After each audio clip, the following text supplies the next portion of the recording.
is live and the channel is open.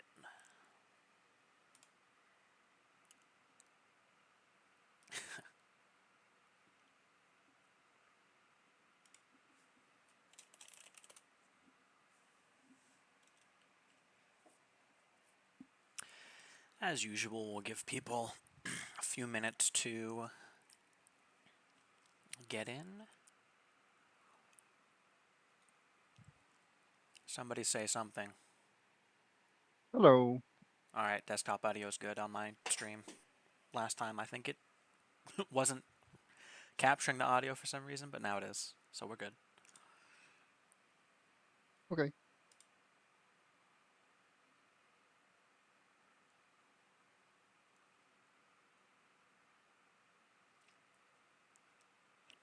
When do we get the Velos? Whenever we implement inertialess flight, someone still needs to work on that. Stop spamming embeds, yeah.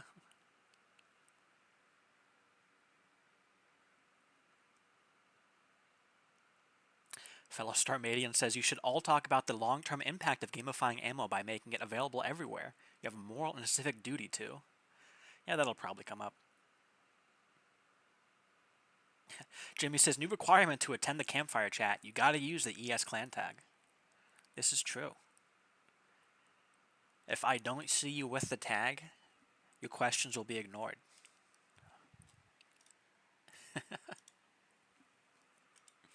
That includes you, Ryan Gosling, in parentheses real. Swap your tag right now.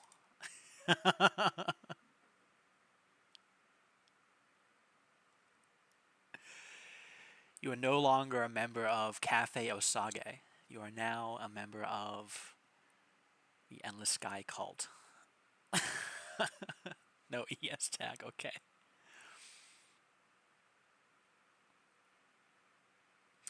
Fairy asks, what in the galaxy is the Velos? What reference am I missing? It's a faction from Escape Velocity, the game that Endless Sky is inspired by. Escape Velocity Nova, yes, particularly the third game in the series.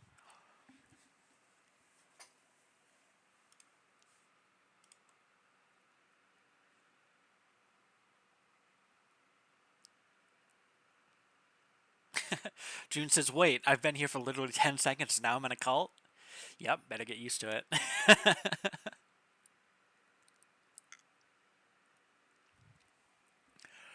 Guess we're already jumping into the questions here. Dreamwaker, kind of wish it was easier to make complete redos of the game to play in another universe.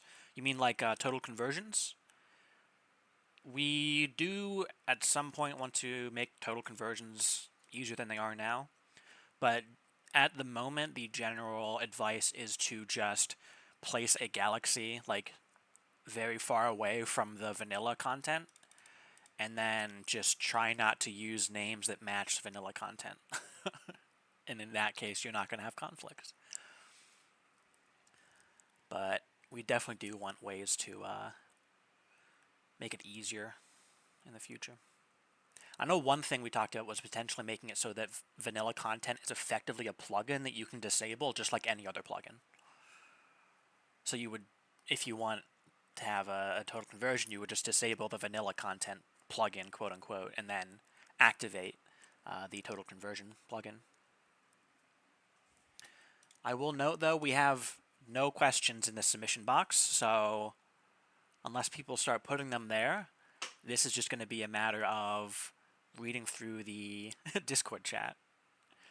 Yeah, Warp Core says Campfire chat over already. Yeah. Oh, okay, guys, we've answered all the questions. Thanks for coming. We'll be here next month.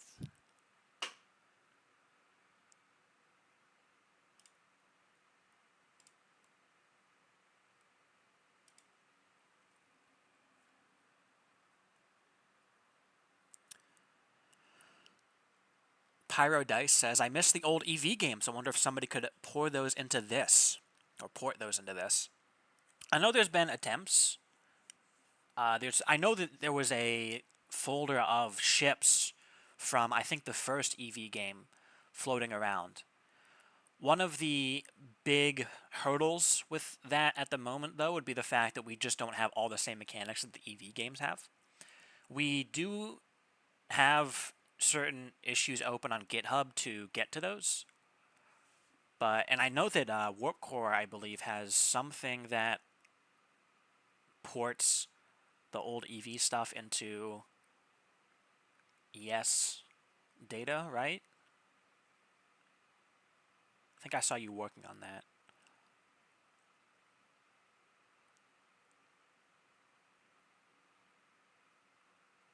I guess he's typing. Duo says, currently I just want to say that I really appreciate the game and its world. There are very few games that scratch this itch of allowing me to go out there, explore space, and meet cool people/aliens. Generally, I especially like the various races that there are. Thank you, and glad that we can make a good game that people enjoy.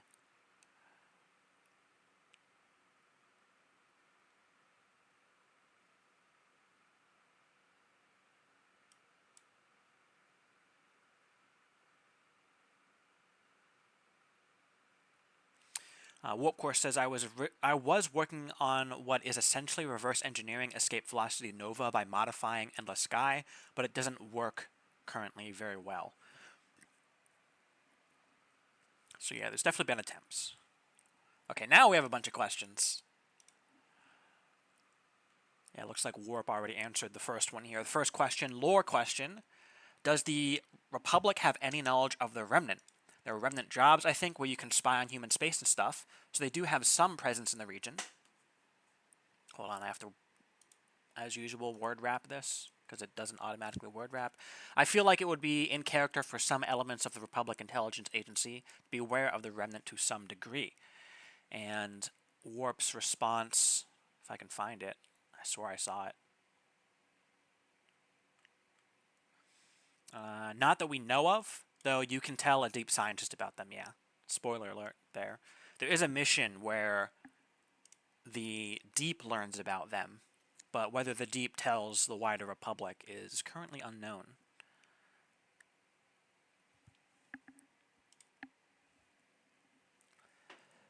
Next, have there been any stories or pull requests about humans other than First Last entering alien space lately?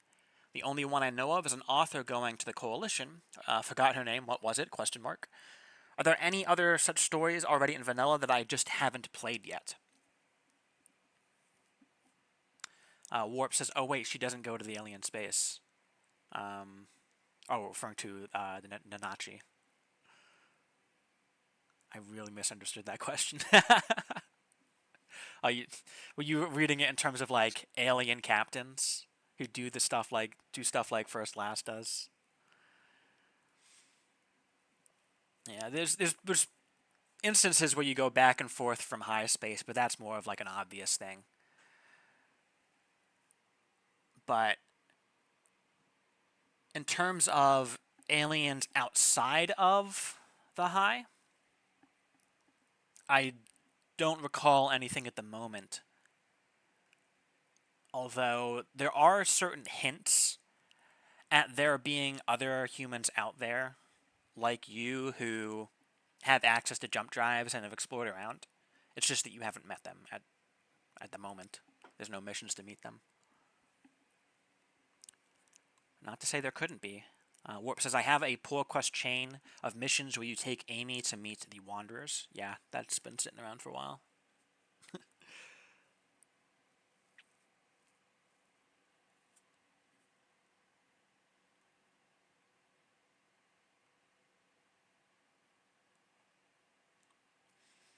Max Sting says, always seemed like a betrayal of the Remnant and what they wanted to tell anyone about them.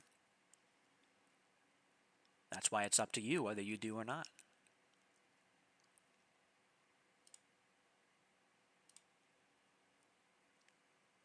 Maltius says, been thinking if anyone had even the thought of an idea of turning ES into a strategy game by pulling by putting a far-off galaxy from the vanilla map and then changing things so capturing planets and so on and time progression is a lot more faster. I mean, that would be turning ES into a completely different game. I mean, someone could try. I know there have been asks to add more RTS-like elements to the game, but generally speaking, we try not to turn Endless Sky into every other game possible. If you like RTS games, you should play RTS games. I see Peter unmuted. Do you have Yeah, something? I think Free Orion is a very nice game to look at if you're looking for that kind of stuff. Mm-hmm.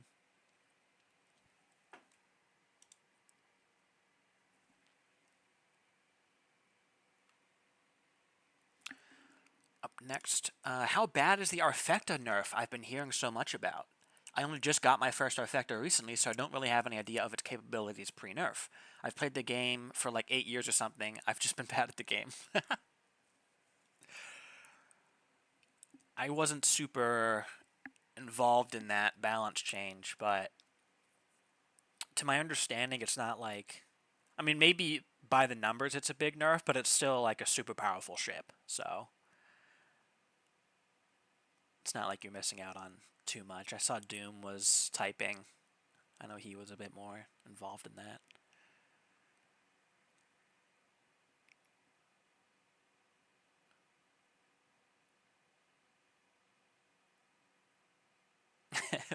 Doom says, yes, I do know about it. I was the one that did it. Of course I know him. He's me.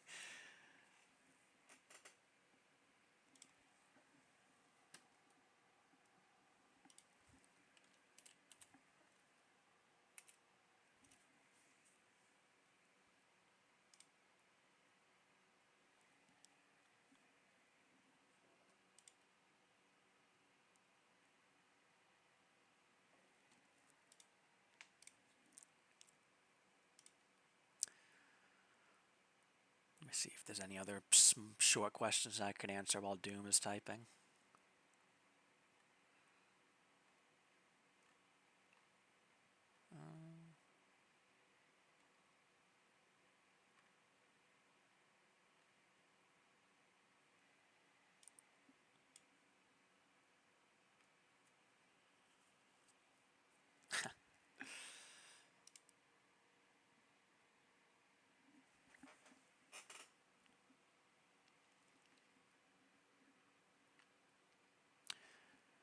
Doom says, Gridfire's damage output was halved in exchange for half the energy.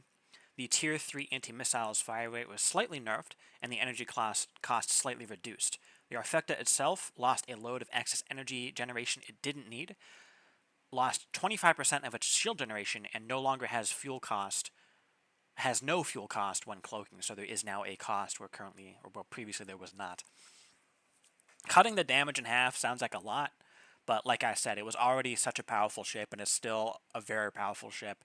I mean, the main thing with grid fires is the fact that they have high piercing, so they just like basically completely ignore the shields of the ship that you're attacking. Or maybe not completely, but it's a lot that goes straight to the hull of the ship. So their effective DPS is still very high. Warp says he'll be back soon. Pyrodice says, I remember you used to be able to gamble on starship races in one of the Escape Velocity games. Probably wouldn't take any more memory than that to run Doom. Yeah, gambling. I think there is a mission where you can do some gambling on a... Yeah, Doom says you can gamble on a dog race. Yeah, there's that. And I think there's a mission that Pointed ad where you join a card game. But those are like one-off type deals. I did actually, I don't know if anybody saw this, there is a very old issue on GitHub. More reasons to go to the spaceport and more to do there. And that has a related issue. The spaceport doesn't feel like a distinct place. I'll link both of these. A more shooting people options planned. I mean, you could add them. Jimmy asks the new hoverbike races. I don't think it's gambling though. I haven't actually looked at that one, so I'm not sure at the moment. Or did those not get merged yet? Let me check. But while I'm checking that, the issues that I just linked on the first one, I actually commented an idea I had. I was just in the shower before this, and I had a shower thought about this. Right now, when you click on the spaceport button, all it does is change the description that shows up in the description box, and it causes a little news blurb to show up. That's it. Pointed many years ago, said like, hey, maybe we could have more to do here because there's other similar games like in Escape Velocity you can gamble. Jimmy says, never mind, the hovercraft races is still open. Okay, yeah. Thanks for not making me look for it. But you could gamble in Escape Velocity, to my understanding, or do other stuff while you're landed. And apparently Nave has some similar things where there's a lot more to do while you're landed aside from check the job board and check out the shops, do some trading. That's kind of really all we have. And I was like, well, what if when you clicked on the spaceport button, it made it so that some of the other buttons on the panel updated to be something else? Zora says, Nave has entire mini games in the spaceport. Okay, I don't know if we're going to go that far. But let me just post that. So that's an image that I whipped up real quick just before this. This is and if somebody's watching Twitch, then I don't know. I guess I'll hold on. I'll try and swap the view.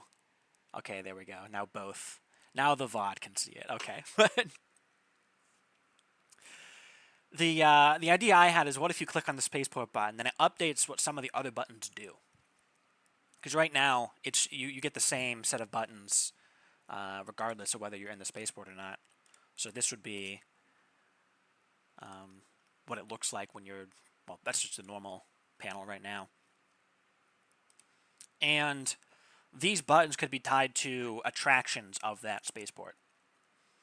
June says, I wonder what the local attraction is. Well, it would depend on the planet. I think I just typed in local attractions like a placeholder. Ideally speaking, it would be the actual name of whatever thing it is that you're going to check out. Then clicking on these buttons would allow you to maybe change the landscape image. So you could be looking at a completely different landscape and change the description in the description box. So you could basically have an entirely separate spaceport within the spaceport type of deal. Just thinking of it in terms of the spaceport changes the description. You have something else that changes the description. Explore, I don't know what you would do with that.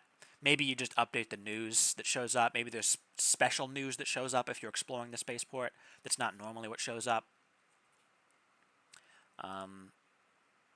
Gambling, maybe you click on that and it spawns a mission that's tied to that specific button instead of having missions just tied to the spaceport button itself.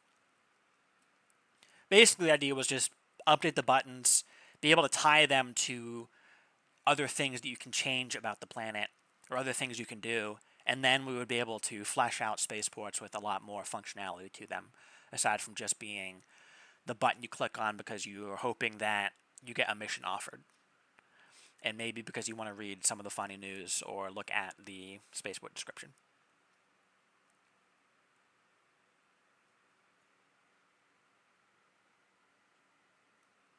Ferry says, best part of most games, even masterpieces like Red Dead Redemption 2, is poker. If we're to make ES reach its full potential, we need to replace the whole game with a gambling simulator. Perhaps. I can't wait to see the local sites of Jupiter get atomized by hypersonic winds and immense pressures.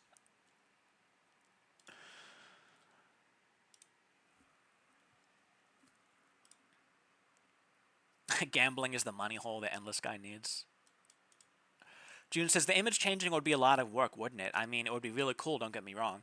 I mean, the actual mechanics of just changing the image itself would be pretty simple, I imagine. The hard part would be finding more images. But I'm not saying that every single planet you land on would have the same things. The local attractions for a planet should really be tailored to that planet itself. So, like, not every planet's going to have the option to gamble. Maybe every pirate planet does, and maybe some more of the frontier planets might have the option to gamble. But like in the Paradise Worlds, maybe maybe the gambling in the Paradise Worlds is just higher end, but it would be a different type of gambling. But not every planet, I imagine, would have gambling as an option. Fishing minigame when? I mean, hey, why not? We embed Osu in into the spaceport. How about that?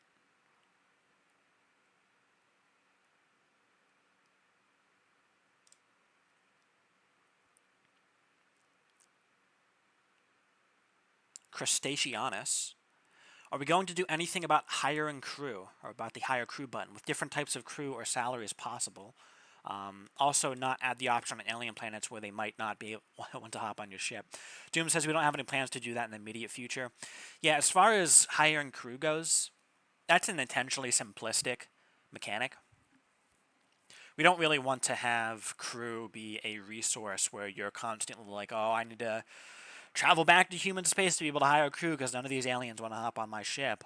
Or, hey, I can hire these special crew that cost more but somehow give me some sort of boost. That type of stuff is more meant for, like, outfitting your ship is where you should get the changes to your ship's behavior, not hiring crew. There have been talks about changing the crew costs so that bigger ships don't only have more crew, but the crew on those ships cost more. I don't know if we'll actually end up doing that, but that was an idea that I know was floated around recently.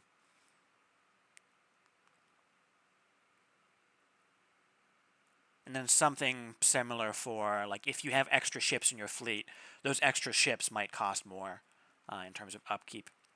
But I don't know how much we actually want to get into balancing ships by making some ships have higher upkeep than others.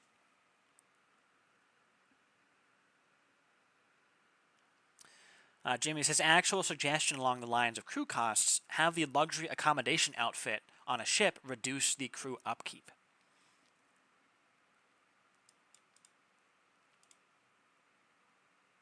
Thoughts? Anyone else? I don't want to do all the talking here.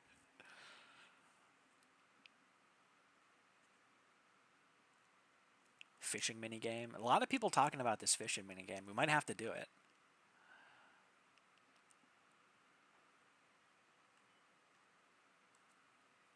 Let's go. Fishing minigame confirmed.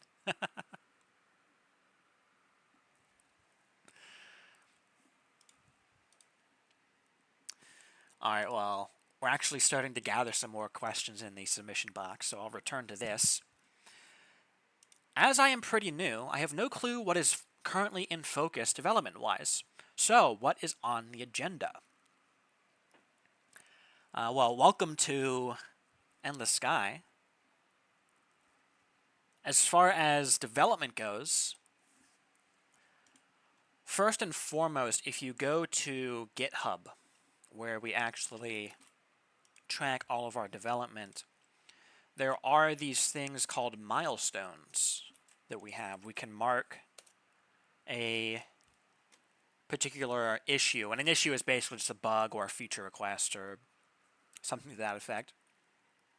Some change we want to make to the game. And we can milestone them so that we say, hey, for this version of the game, we are planning to get to this.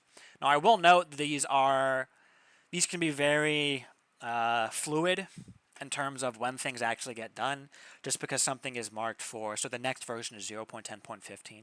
Just because something is marked for that is not a guarantee that it will be done for that version. It just says that we would like to get it done for that version. It's very often the case, though, that things get moved off to the next version if we couldn't get to them in the next one.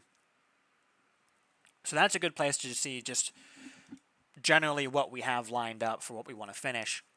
A lot of the bigger things, though, like new content, doesn't typically make its way to this milestone unless it's a pull quest that's already been opened.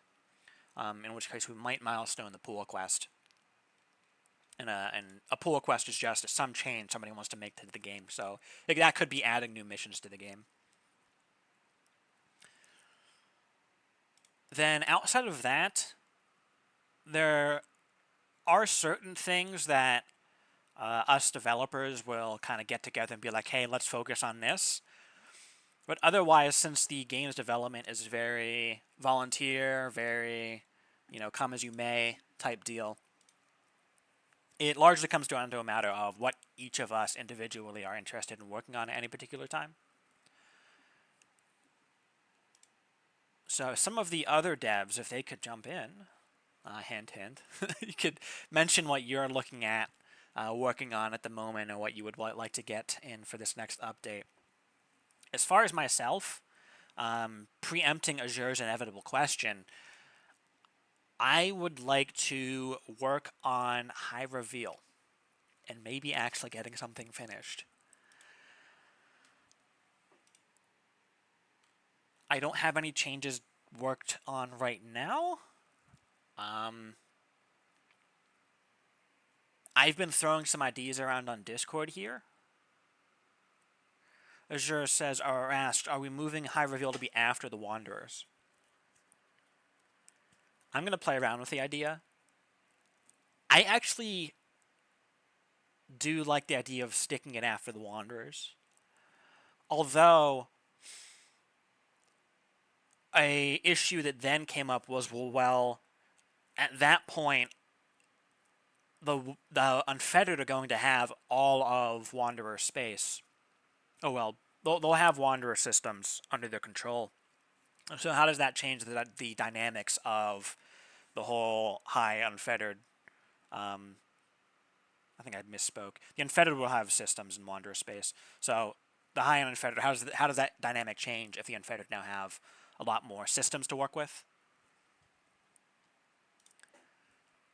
That might just be something we have to work out in the story. But then there was also a question of, well, any of the rewards that High Reveal currently gives might pale in comparison to what you get through the Wanderer campaign. So would we buff up the reward somehow? My counterpoint to that would be, well, not every storyline has to have some great reward that comes with it. Sometimes the reward is just, playing the story. Does HR even give any rewards right now? I think there's a new ship, right? Yeah, the Ladybug. Otherwise, though, not that I recall off the top of my head. Also, yeah, it's unlocked at the very beginning.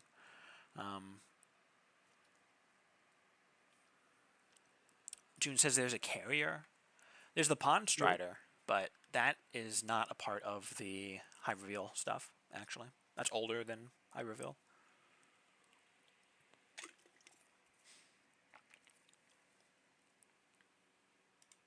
Ferry says it's also a matter that some players have already done the Wanderers before the High Reveal change is implemented.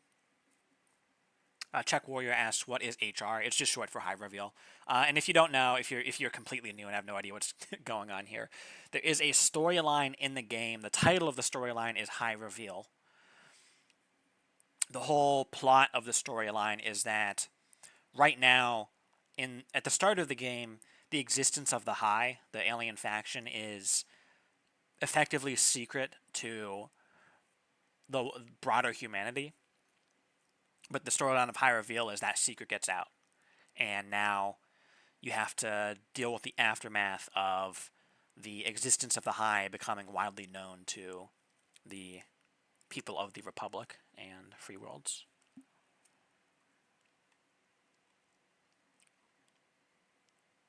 It's had a bumpy development road.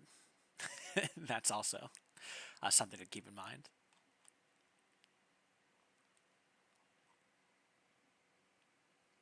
Doom says, I think the least likely of the three options is that we crowbar High Reveal in between Free Worlds and Wanderers. The question is whether it's locked behind Wanderers, or whether it's independent and the two can be done in either order.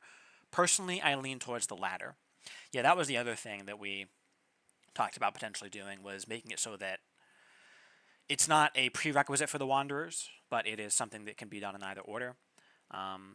Azure says being done in either order means the story becomes a lot more complicated. Yes, that is the counter to that.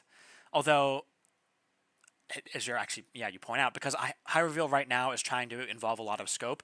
That is the crux of it, I think. If we narrow the scope of what high reveal is trying to do, I think it becomes a lot more feasible to have it be a either or. Either you do high reveal or you do the Wanderers first. What that looks like exactly, I will admit I don't know yet. What I would like to do at the moment is stick it after the Wanderers, or start with the idea that it's going to be after the Wanderers. Work through the story, a story that works being after the Wanderer stuff, and then figure out from there how difficult would this be to change. Because if we can at least get it working in one location, then we can figure out, okay, can we get it working in both locations without much difficulty? And also, I will note when I say after the Wanderers, I don't mean after the finale of the Wanderers that isn't even finished, so we don't know what's going to go on. The actual plan was more like sticking after the Cestor invasion, so more like after the middle of the Wanderers, because at that point the back half of the Wanderer campaign is not going to deal with the humans and high anymore. It's going to focus a lot more on the Wanderers and the Korth, of course. So that frees up story-wise humanity and the high to be used for high reveal if we did want to have high reveal be after that point. Jimmy says, as someone who has absolutely zero stake in high reveal, my opinion is that it's been an enormous amount of development / creative time and resources to amount to literally nothing to the player for so many years. You're not wrong. No complaints from me there. I recognize that it's been a mess, but that's why the idea is, hey, let's finally do something.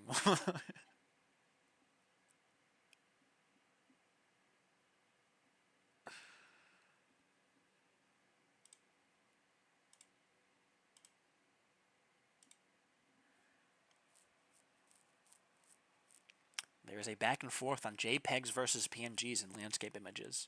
Is there any particular reason why we say landscapes need to be JPEGs? Do the PNGs not render well or something? For size? That can't be it. Because saying JPEG is funny. WebP is underrated? Get out of here. WebP sucks. They should all just be bitmaps as a share.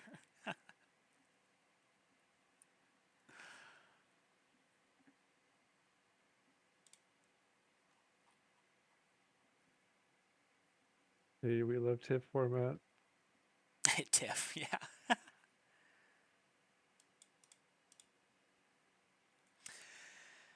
Warp says, well, you don't need a fourth channel for landscape, so what are you gaining by using PNGs? I mean, is there anything that we're losing by using PNGs?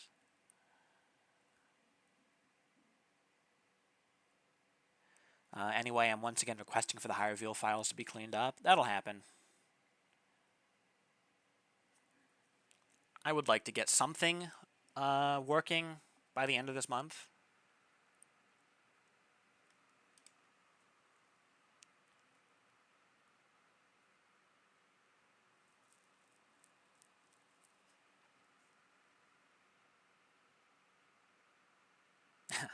That sure says, high reveal will be finished sometime between the Syndicate and Republic campaigns. No comment. Also, hello, Sog. Any plans? Hello, yeah. Any plans to do ground battles of any form or settlement building? Nope. Yeah, it's not really the focus of the game. The game's focus is on Yeah, fighting in space. base game trading, stuff like that. I'm assuming. How far are we into the questions here? We are down. I mean, can you see where I'm highlighting? I see 2 highlights. We talking about the effector nerf? No, 299, line 299. We haven't answered that one yet. We got on to high reveal. Duo says, I wasn't aware there was such a seemingly small thing that's been a long struggle so far. I mean, I wouldn't say it's a small thing, but it has been a struggle. I mean, that I will say though that's kind of it kind of comes with the territory of open source development, where it's like you have to work with a bunch of people to come to an idea that is generally agreed on.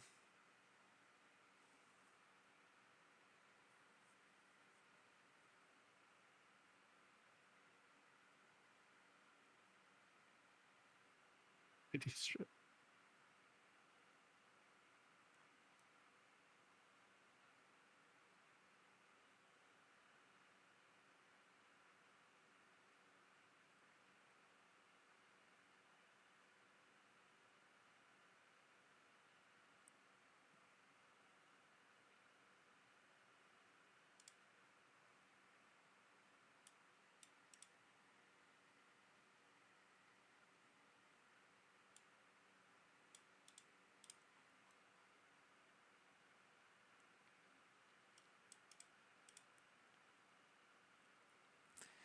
I guess I'll move on to the next question then.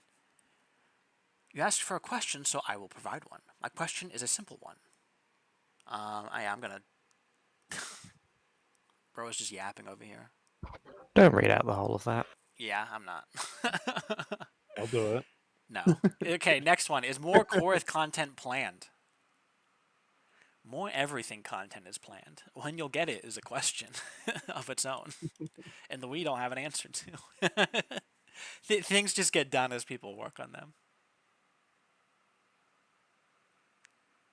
The course is yes, they spelled course without an A. There will be more, like obviously coming with the Wanderers continuing. So that's something that'll be coming for the course. Otherwise, not sure yet. As my Discord goes to a blank screen. What the hell?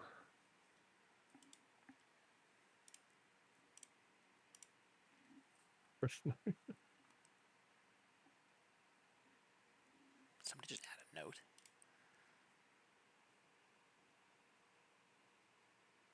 Responder updated this value. Don't update your questions. We go down. Your questions show up in a spreadsheet in the order you sent them. Whoever just edited their question, it appears further up. And you're lucky I spotted it. You should have just posted a new question instead of changing your question. What's the state of the coalition so far? Any encounters with Quarg?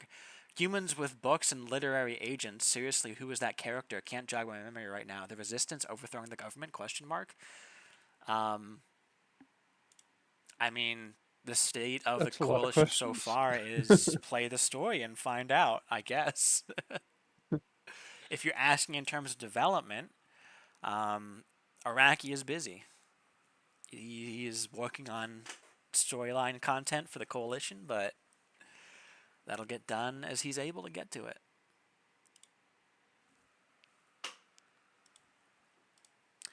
This next one's for Sog.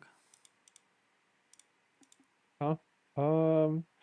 If you can answer without major spoilers for future content, were the relays spoilers? No. Were the relay ever a true technological rival to the Korg, or were they still far behind them in their day? I don't think I can.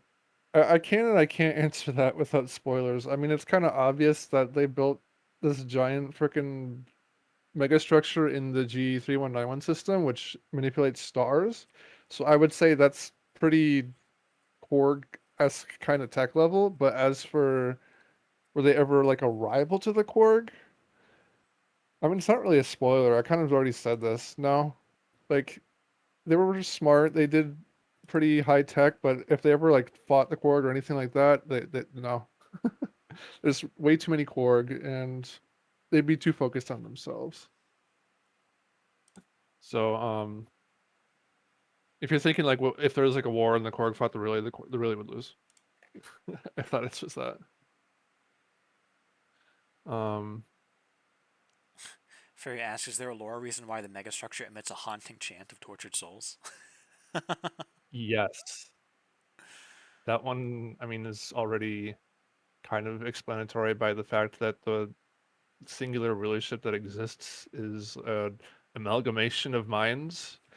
So their kind of theme is haunting. Like it's both kind of like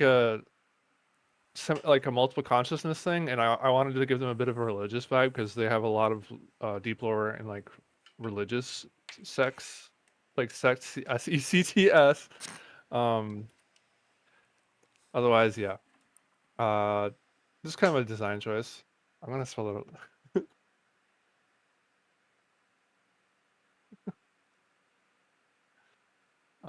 Have technical turn biologist stuff to power stuff, probably. Screwed themselves over, yeah. That's something I say a lot. That's their main lore is that they did themselves in. How they did, find out in the future. Find out next episode of Dragon Ball Z. Blast Zenith asks, is the Human Republic just called the Republic? What's its full name? I don't think we have any full name in The Galactic. Galactic Republic. I mean, I think it's probably just the Republic, unless somebody wants to come up with a fitting name. Also, My is your new is your empire. username has your username been Blast Zenith, or did you change it when you joined the server? Because if you've not played through the Wanderer campaign yet, and you have only just started playing the game, although you're marked as a privateer, so you've evidently been here a while.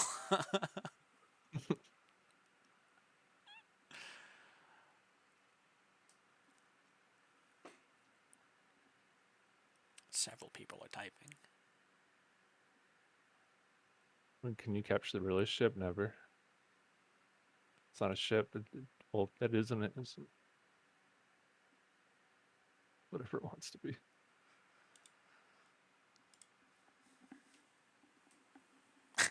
Okay. Yippee.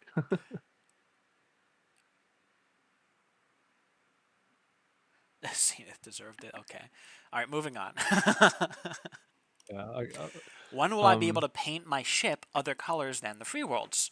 Or when can I be able to take it off?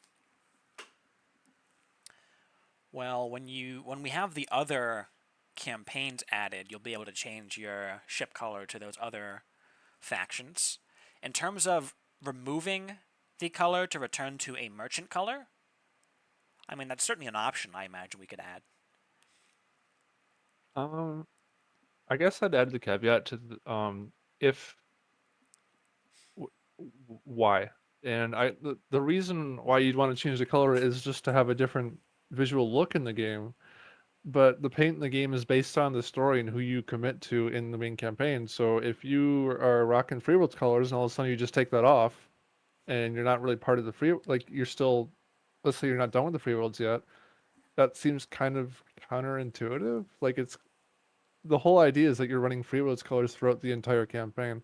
So if we did that, maybe it'd be a good idea to do that after you finish the main campaign. And Dude if says, hang not, I on, this is mean, explained somewhere. Yeah, the is mission it? that you actually get your ship painted, you can ask why you have to, and there's an explanation given. But there's no, I don't think Yeah, there's any explanation for why you would need to keep that color after the campaign is over. So, that's what I mean. Is it would have to be yeah. after the campaign at least.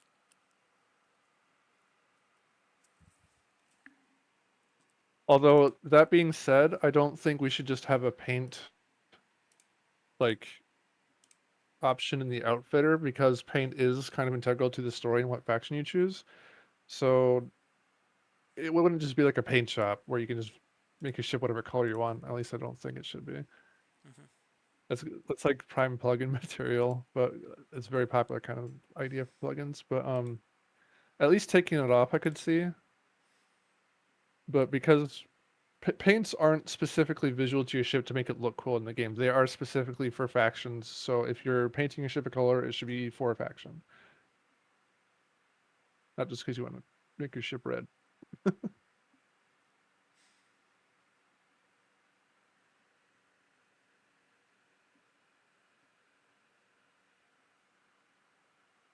Doom says if we're going to do that, imagine you unlock different colors when you gain them from a mission. Some campaigns can temporarily lock you to a particular color. You mean like unlock them like a overall reward for being part of insert campaign here? Like later on, like, oh, if you were part of the Free Worlds campaign, you can make your ship green at any time. If you were part of the Republic, make your Republic color at any time. That kind of thing. Now we could use what did we call them? Universal conditions. Oh yeah. It may be a little odd though if you, assuming we don't limit it to after campaign. Be like, oh, I completed the Republic campaign in a previous save, and now I'm going to do the Free Worlds, but I'm going to do it in the Republic color. Nah, it Probably would not let definitely that have to happen. be. No, no, no. It'd be save specific, not a global condition. Okay. I mean, in terms of just after the campaign is over, though, is there any reason we Yeah. wouldn't want to have it be a global condition?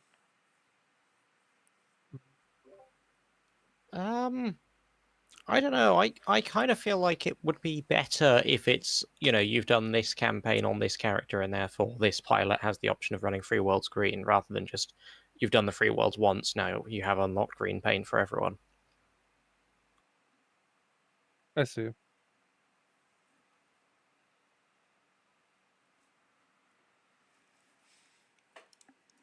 All right. Next question. You guys are throwing a lot of questions in here. Is there an idea of how the Tangled Shroud area ties back to the sort of main conflicts in the rest of the galaxy? Until recently, a lot of factions tied back to the conflict between the Drac/Quarg and Pug in some way, with some alpha shenanigans in there. As far as I know, there isn't any Quarg or Pug activity in the region, nor are they known to have knowledge of the Avgi, Aberrant, or successors. I'd like to hear how this ties back, but if something already is planned, I won't make you spoil everything. Sure. Azure says, go visit the corporeal system. There you go. Yeah, and Doom says it's Or not really Pug's intended or desirable that every aspect of the universe is a facet of some grand overarching pug Pug-Drac Yes. conflict. That's what they really are. No. Yeah, as far as whether they are aware of the aliens in this region, yes, I don't see why they wouldn't be aware. Yeah, Azure says they are. But just because they're aware doesn't mean that the storyline necessarily ties into whatever's going on with them. Are you aware that there are life forms on Mars? Yes. Do you live with them? No. Is there going to be a story between you, the person in real life, with the things on Mars? Probably not. Maltius asks, how interesting would it be if the player could have any form of influence by being able to place or tug small stations that you could then mine for to refuel, fuel, and ammo? But then again, I feel like that would be some way. There should be some way to counteract something like this, considering how overpowered the thing is. I mean, it's kind of getting into the question of colonizing planets, which, as we Yeah. mentioned previously, is kind of not really the goal is not the goal of the game is not for you, the player, to build your own empire. You are a player within a larger story that is already unfolding around you.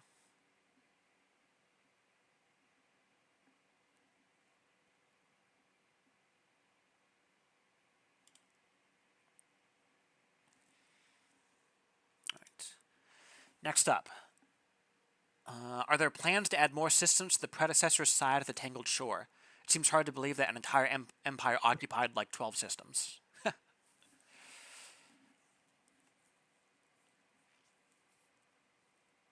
Azure says yes, probably. Ask Derry. All right.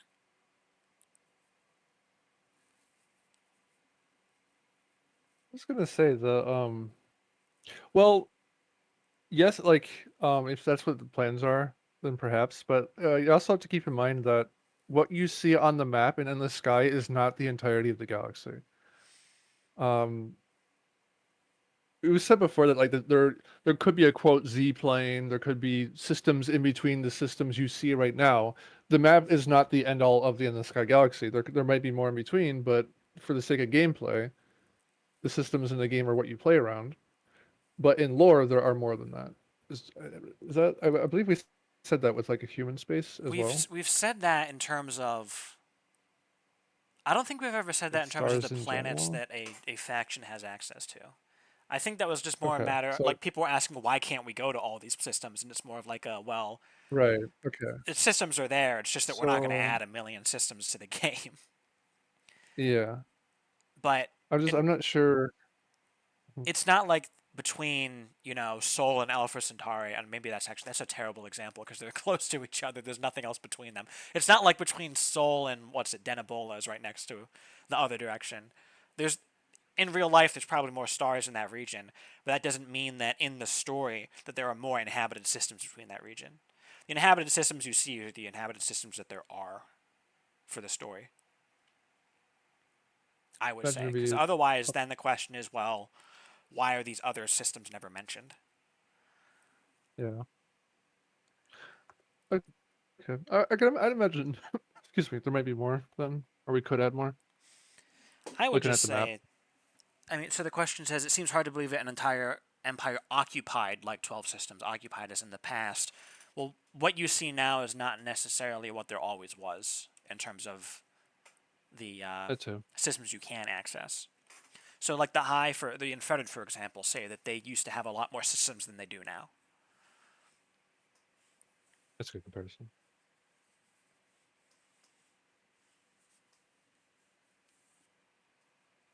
Yeah. Shape rework. Is it rude to ask why the save file must be several thousand lines long? Do y'all ever have issues with how these types of things are formatted, or is it actually convenient this way? I mean, save data is save data. If we need to save a lot of data, then the save file is going to be big. Doom says, yes, we do have issues with the way it's formatted. It's an absolute nightmare. Zobi says it's binary, don't look at it.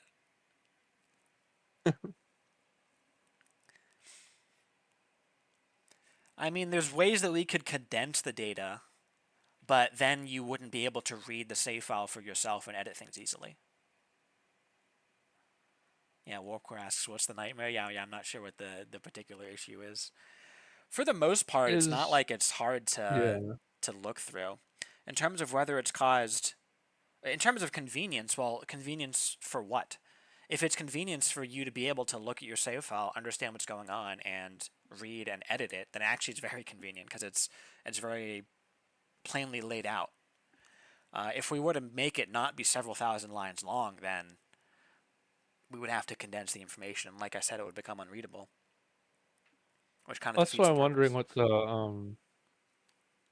what the origin of this question is. Is it because it's difficult to interpret the thousands of lines? Is it the number of lines to begin with? Because if it's just the lines to begin with, then that doesn't really seem like a problem. But if it's because it's difficult to read or understand, then maybe that's something to consider, like how it's formatted. But that gets into a whole other rabbit hole. So it sounds like it's a matter of like interpreting what's in the file for there being thousands of lines. Which I mean, you can search in the file, but Control F is your friend. maybe there's a better way to explain what is what in the save file, if that's the question. Yeah. The thing is, too, it's not like they're long lines. Uh, No, so there's a lot of lines, but that's just because we put information a on lot each of individual line. conditions. Um, Yeah, I imagine in most is with it most a other majority of the? games, not only can you not even read the save file, uh, they probably shove a lot more information. If you can read the save file, it's probably a lot more info on one They line. just don't let you read it. Yeah. And like even with the EV, you couldn't open it, you couldn't manipulate it. I mean, you probably can somehow, but it was way more coded into the game than it is with ours. Mm-hmm. But yeah, majority of the lines are pretty short. It's either discovered this system, so there's already hundreds of lines of the map and planets, or it's has this condition for this mission. There's another couple hundred lines, um, or fleets. Like especially if you are the type of player to capture a bunch of ships, each ship has every single part of its data definition in the save file. So if you're flying around with a couple hundred ships, you're going to have a lot of lines in your save file. Mm-hmm. Yeah, most of the we actually had who was it? I'm forgetting his name. It was somebody who opened an issue recently. They had a massive save file. It turns out like 80% of the size of their save file was a mission from one plugin. They would always show Is up, it the and like the 15% was they had repeatable events that were making a bunch of changes to their save file, and then the remaining 5% was like what the normally sized save file stuff is that was completely fine.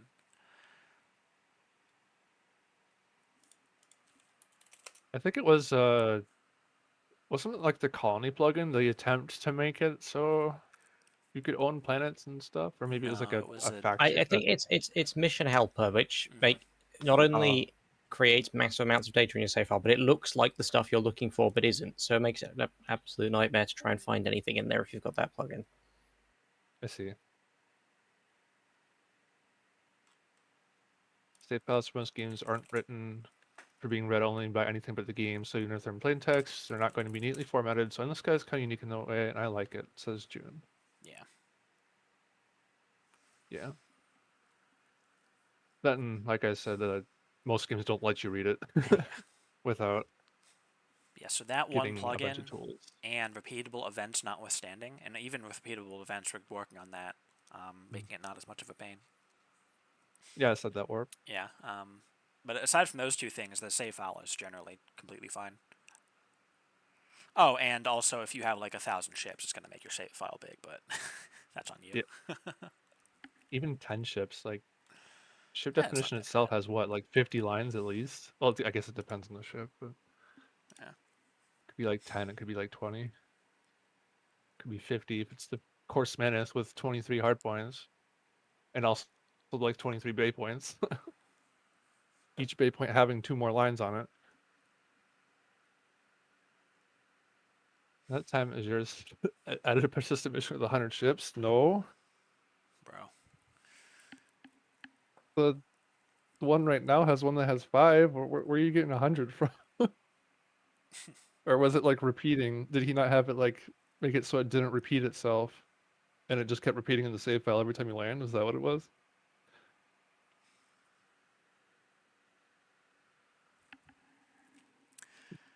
All right.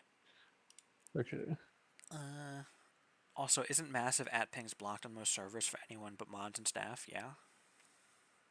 Why? I've noticed this Discord, you can mute a channel to nothing, but if you have server notifications for mentions on, it will override that. And I think that's not smart.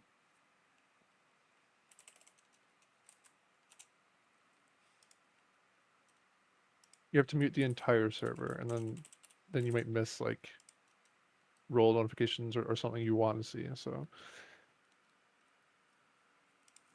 you know. All right. Next question. Why do all the planets from different species arrest you for illegal things? Would it make more sense for different cultures to have to think different things are illegal? Yeah. It's just that we don't have a lot of depth to the legality system of outfits in the game right now. That's just one of those things. It's It's like also it could be expanded upon, but it hasn't been a big focus. it's kind of hard to nuance that too, because like I know a big corp what am I trying to think of? A big example of that is the Korath's Microbot Defense Station, which is considered a crime, like a really bad thing overall. So let's say you go to a faction that doesn't have any idea what that is, and you don't get fined for it. Well, if they saw it and they knew what it did, I mean, then you would get fined for it. So how would we have like first encounters for illegal outfits? I don't know. It'd be a difficult thing to nuance, but I mean, it definitely, I think the legal system could have more depth. Yes, you have the right to micro.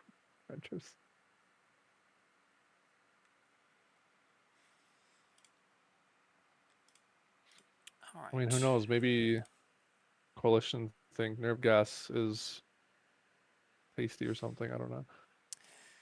Yeah, and Doom points out we do have code support for governments to have custom illegal outfits, ignore specific standard illegal outfits, or to ignore all illegal stuff. It's just a question of implementing it in the data.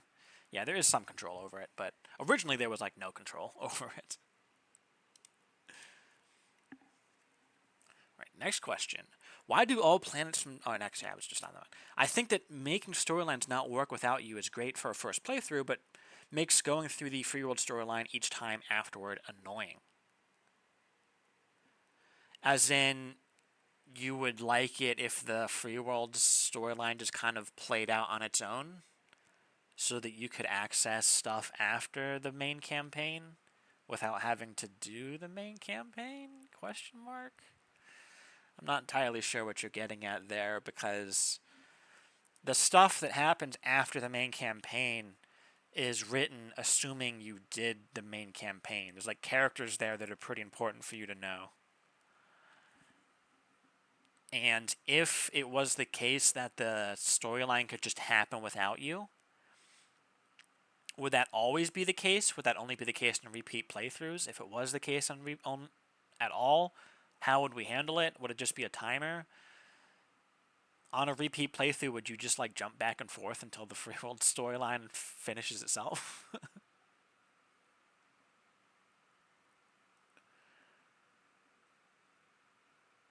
I think it makes a bit of sense. If you have played the game already 5 times, then basically the parts you already played you would like to skip as if you already did it. So I could imagine that, yeah, some kind of option where you say, hey, if you already done this story, you can just skip to a point where you just lived through it without needing to do it again. I think that would be a good place to have alternative starts added to the game for that. So like you finish the An main alternative campaign. start after that, yeah, that makes a lot of sense. Alternative start just after the main campaign. Yeah, because then we wouldn't have the question of, well, how would we handle the campaign happening without you? We would just say, the main campaign happened, you are a character who lived through it, therefore you know these people. And the rest of the story of the game could go on like normal. I think that's exactly the question. Yeah, sounds good.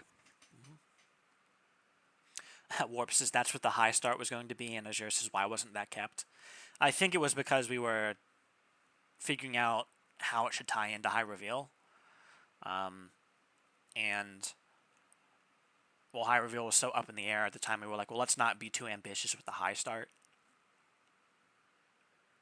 When are we going to unblock Nanachi, Turner, Scar's Legion from high reveal? Didn't we already unblock Turner's and Nanachi? Scar's Legion is still a part of high reveal, but yeah, I think that already happened. Just not high reveal, or not just not Scar's Legion, rather. We were talking about making that specific to high reveal instead of both in and outside of it. I don't know what thoughts there are. Warps' Turner is kind of invalid now that restocking is a thing, though. Yeah. Wow, you guys Oh, love yeah. using this suggestion bot or this question box now. There's so many.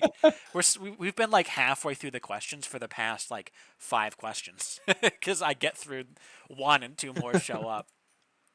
I think it's probably worth though. Now that we're talking like the whole restocking thing, somebody mentioned that at the start, and I know there was a thread on Steam from a couple hours ago about it.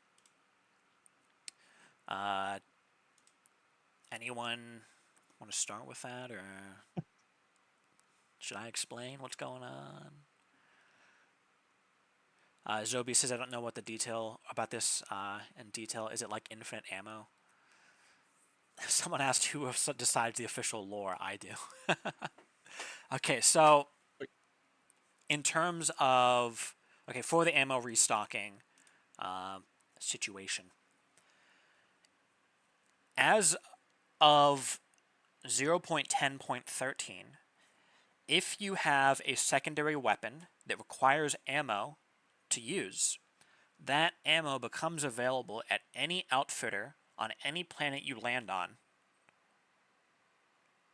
as long as you have the weapon on your person.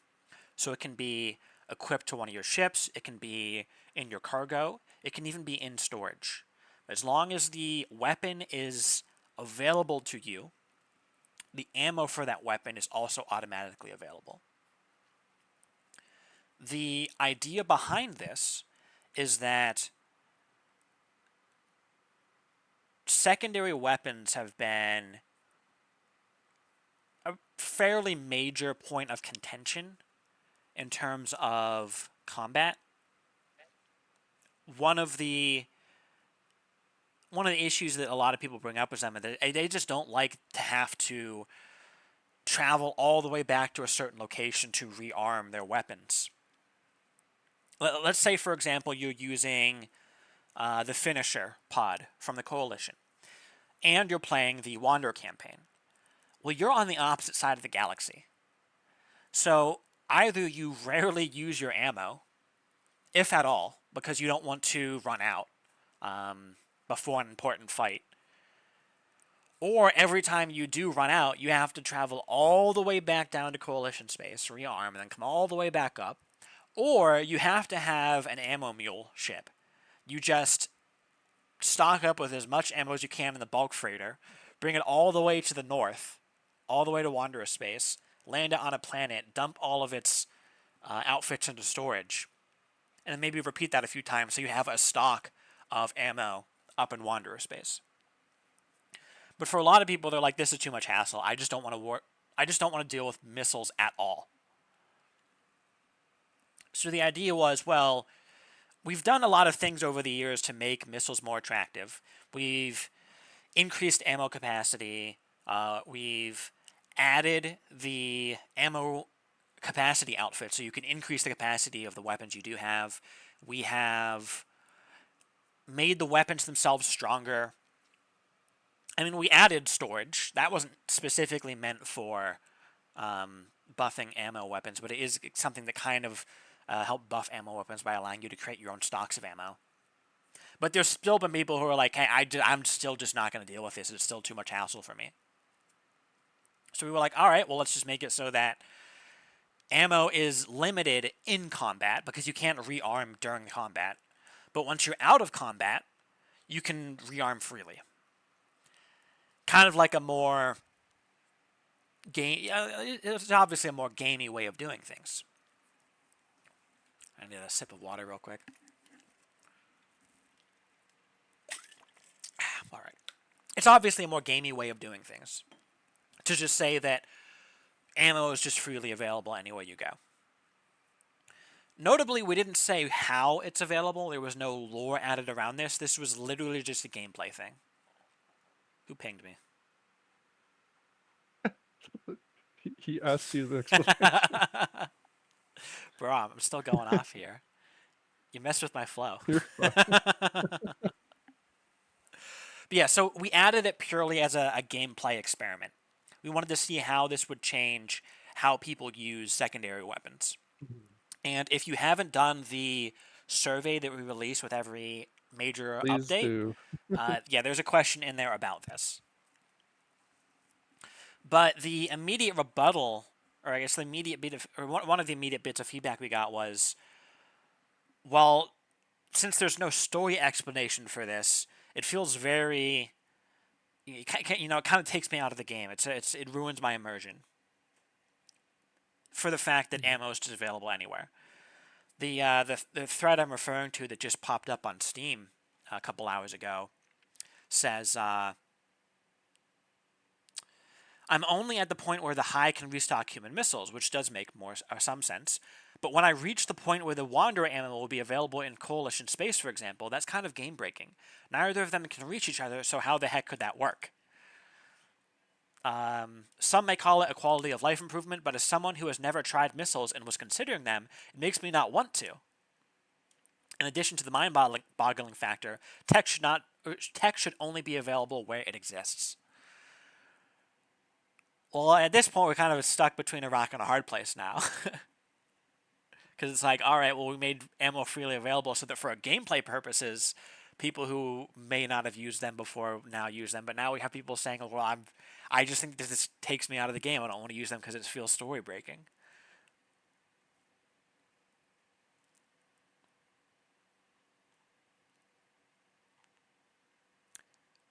Yeah, Warp Course has too many buffs. Yeah, we're probably gonna bring missiles down in terms of power, because, like I said, some of the buffs that were made were in an effort to make missiles more attractive to use, but really it just ended up being the case that now the NPCs using them are just too strong.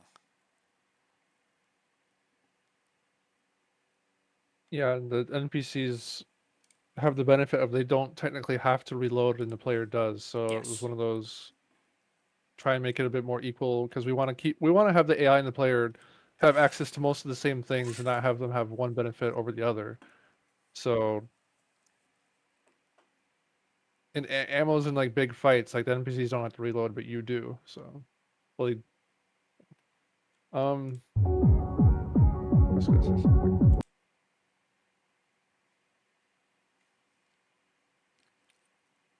I've seen even further comments of people saying they still don't like this. Make missiles don't use ammo, period. Um, That I don't kind think we're of, gonna go that far with it, yeah. The whole point of but secondary weapons is that they are limited by ammo, so that you can only use them so much during combat, and then you have to fall back to rely on your primary weapons if you ran out of ammo on your secondaries. yeah. I saw a comment. Hold on, let me scroll back up. Zobes here says it's like if you're to choose hardcore, let the player choose. Um, are you suggesting it should be tied to like a game mode?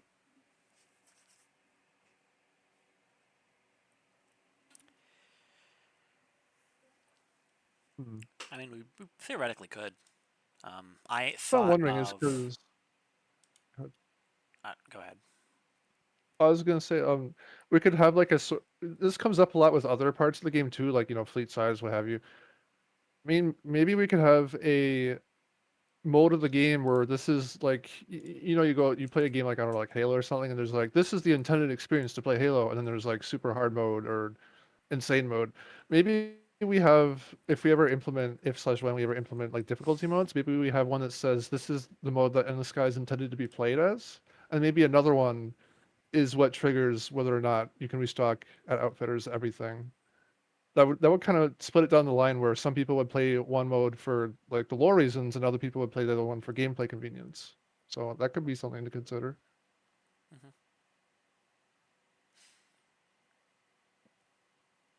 Yeah, let them choose. That's why. Yeah, that's why I thought what you were saying is like making it an option.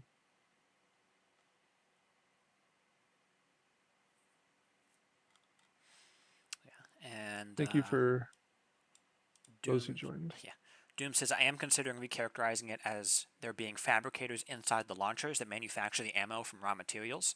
That would provide a lore explanation while still making sense in universe. Yeah. I know there's been talk of having separate outfits that do the ammo fabrication. It's been I back and don't forth know for a while how now. helpful that would be. Because I mean, at that point now you're just saying now you have to waste more space on another outfit just for the sake of restocking, and people would probably just stick that on a separate ship anyway. Yeah, because I don't think we'd make those like low tonnage, like 3 tons or something. And if they were like a decent amount of tonnage, then they wouldn't really have that much benefit on smaller ships where missiles might be like fun to use, or like maybe it's a different way of using missiles. But then if you get to larger ships where you can just fit everything anyways, then at that point, Hmm. why not just have more like buy the ammunition stock outfits, things like that? Do we really need like 2 or more ammo focused outfits for launchers and things like that? Like, Yeah. All right. So Doom said, I mean, certainly plenty of people have seemed to really like the change, so I don't think we're going to completely revert it. Yeah, it's yeah, likely not going to be completely reverted. It's just a question of do we want to slightly change it and then add lore to explain it, or keep it as is and just add lore on top of that? Mm-hmm. It seems like we're kind of leaning towards we'll just add something to the description of the ship or to the outfits that says like, hey, this is how you're able to buy ammo everywhere, and then on top of that, make a game rule that can toggle it. And with that said, I don't think right now that we have the option to read game rules through conditions. We should add that because that's just what we would do is basically have a game rule that we read the condition of for Weren't we, these outfitters.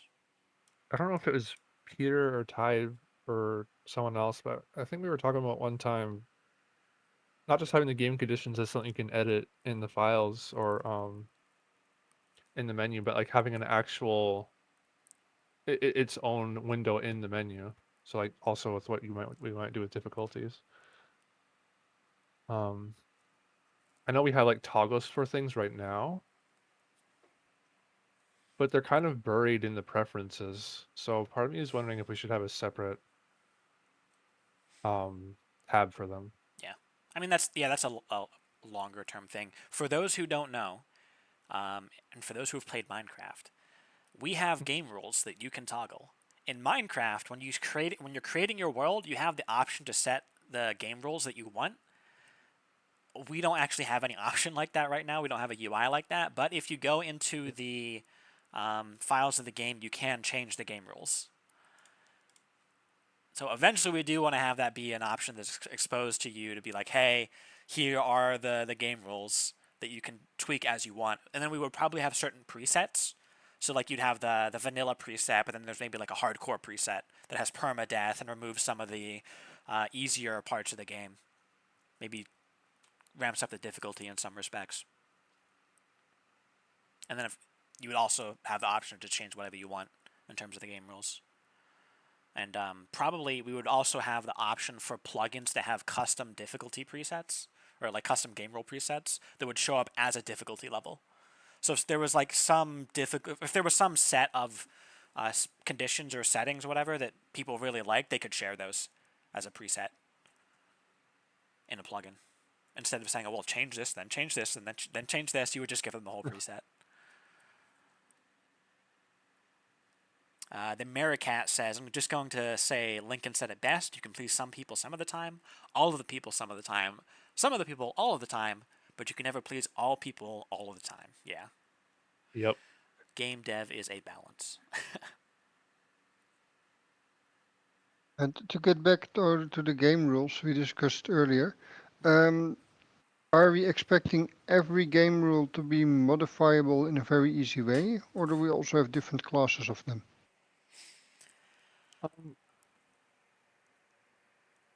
I mean, What do you mean by every game rule? Like every single thing in the game can be edited, or specific ones? no, like of the game rules that Uh, exist, would there only be Okay, the ones some that that yeah, can be exist. edited I in the guess Okay. UI? there are some game rules, and I guess for some it really makes sense to give them to end users to modify them. But I think some of them are really deep and complex, and they really affect gameplay in all kinds of ways. I wonder if every game rule is suitable for really being modified, because the content is also written with certain game rules in mind. Mm-hmm. Yeah. I think for some you really need to be a content creator to, yeah, to change them. I remember us talking about this, and we were, I think, I forget which PR it is, but there's a PR that changes some of the rules to have more flexibility in what they change. And I remember there was discussion saying they shouldn't change things so in detail. So, for example, um, what was it? I think was it fleets or was it? Yeah, I think I remember the Um, discussion. There were some things that were changing deep details, and yeah, of course, if people want to change it, I would say, hey, by all means, go ahead. It's an open source game. You can change any part you like. Um, yeah, well, we discussed it there. Maybe we shouldn't do the discussion here. I mean, well, I it's more think that. Go ahead. I was gonna say it's more like some game rules are like, should this be a percentage value? So can you go anywhere from 1% to 100%? And some of them are, should it be that nuance or should it be just low, medium, high, none? So it really depends on what game rule we're talking about and how, like you're saying, how much we should be able to manipulate it in terms of its relevance to the content. I think that Yeah. I don't know if I want to have it be up to us in terms of, well, what game rules would people be interested in editing through the UI. If there are certain things where it is the case that the specific values are dependent upon by the story of the game, then I think we should just add a note to those that say like, hey, here's here's the advanced section. Changing these rules could really break your game or make things not make sense, but we're still going to give them to you anyway, for the sake of not hiding things. So it would be on the person who's changing those rules if they really start breaking their game. I feel like that's fine for me. yeah, Hmm. as That's long fine as for me as they long as we give a clear warning. Yeah. yeah Oh, yeah. go ahead. And I was just going to add to that, as long as we don't allow the input of values that could crash the game, I'm fine with letting people change whatever. Because I think some of the game rules right now, you can actually set them to, potentially set them to values that wouldn't really work the best. I also think we should be careful to make sure that you don't need to be a contributor or developer to understand what's even in the settings menu. Mhm. It should still be clear for somebody seeing the game for the first time. I think that's also sometimes a bit challenging for us Yeah. because, of course, we know the game quite well. Okay, yeah, I found it. It was one of Tom's PRs. Tom, are you here? You don't have to Yeah, talk. Thomas here. It was like person spawns, NPC mining times, depreciation, and here's an image. I'm gonna throw it in Campfire chat room. It was adding those values either with words saying default or slow, long, that kind of stuff, or it was like specifically the numerical value, and it's how detailed do we want to make these rules, and I guess it depends on each one. So yeah, speaking of having players understand what they mean, Ryan's like, I don't Hey, we have understand what any of this tooltips for a means. reason. But yeah, that's just an example. I thought that was in the game, but yeah, it was an example of them being in the preference menu. But maybe it should be its own tab. Those depreciation variables are extremely confusing. Yeah, that's that's probably like one of the least likely ones that anyone would touch. I mean, Just an grace example. period is pretty, and minimum is pretty, and I mean, maximum is pretty. I think it's depreciation daily is the only one that's like, what's going on here? Well, I mean, the thing that confused me is that if you take the daily and the max and the min, any two of those three should define the other one, like mathematically speaking. If you have an amount of daily depreciation and over time, you can calculate the minimum value reached from that. If you have a minimum and a daily, you can calculate the time it takes to reach that. We have all three, and none of them actually quite do what they say they do. You can, I mean, I was playing around with it plotted in Desmos, and you get some very strange graphs if you start fiddling around with them too much. Oh, I'm sure. So we could maybe look into adjusting that so that they actually do the things they say they do rather than something else. Yeah, I think you're right there. So I think the easiest to fix would probably be depreciation daily. So allow min and max to be edited, and then we just calculate daily from there. That seems reasonable, yes. Yeah, because that's daily is probably the hardest to wrap one's head around. Daily as in daily rewards? No, as in the daily loss of value for an outfit or ship for this particular game rule. Alright. Well, let's try and speed through some of these questions. Yeah. So where did Danforth get that bomb? That is classified information. Avgi when? Now. Who decides official lore? As we figured out Not warp. earlier, the answer to that is warp. No. How much is the green paint for my ship in credits? It's not a lot. Maybe like 10, 20. During what month of the year do devs have the most free time in their schedules to review pull requests? It's going to be different for everyone. I feel like that gets closer to the end of the year if we try and get like a general idea. Yeah, December would probably be the best. Yeah. Because that's when everyone starts dumping their PTO, at least in the US. Have there been any instances where Endless Sky character name has, on accident, collided with someone from the real world? What's the policy if, say, the name collision was discovered years after? Not really sure what you mean on this. I mean, there's only so many names in the world. And what are the odds that there's the same similar name and also the story matches up with the person just randomly? I don't think we've had any such cases.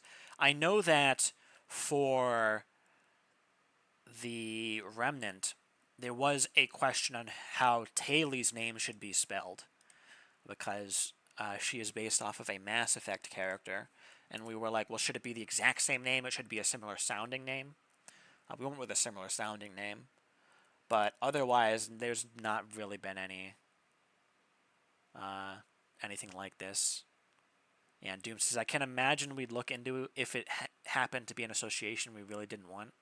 Yeah, perhaps. Even then, though, I would say, like, hey, Mr. Hitler says sure. Oh, yeah, it was a complete accident. We're sorry about that.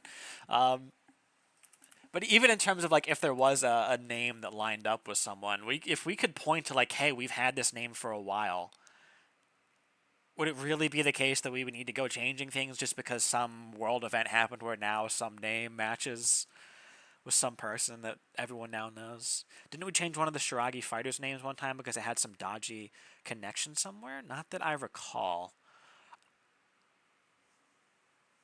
Although there's a lot that happened, so... Peter says we had some name clashes in game, Veronica versus Vanessa, and there we just did a rename of one of the characters. Yeah, there's so many random named characters in the game that there have been a few cases where, at least one case where we used the same name for 2 different missions for 2 different characters.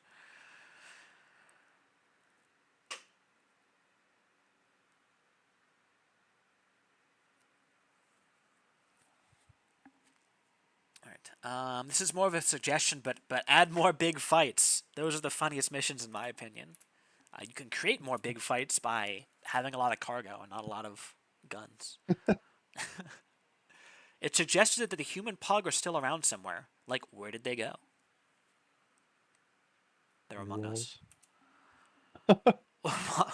Why are there so many empty and useless systems in Gegnospace? They take up room for other future species. Well, there's no one to take them at the moment. They're meant for the Gegno. But they're both meant for the Gegno, and not every area in the game needs to have full planets. Not every area is like the Coalition space where every single system in it, minus like 2 of them, are inhabited planets. Alright. The lore questions will never stop. I'm told the Shiragi built Sylvita. Why? What could have possibly compelled them to do that? Yeah, that's up in the air. I know that the image file itself is named Shiragi Sylvita or something like that. Yeah, Azure says the real question is how. Except a retcon, yeah.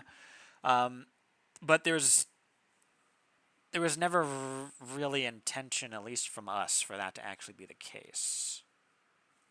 Because the original plan was a Shiragi revival, and that sure isn't happening. LOL. Yeah, no. Wizrat, explain yourself. Yeah, that was a pull quest that Wizrat had merged. But to my understanding, there isn't actually anything in the story that outright says, like, hey, this station was built by the Shiragi. There is? Okay, maybe. Maybe I'm just wrong then. But initially, it was just the name of the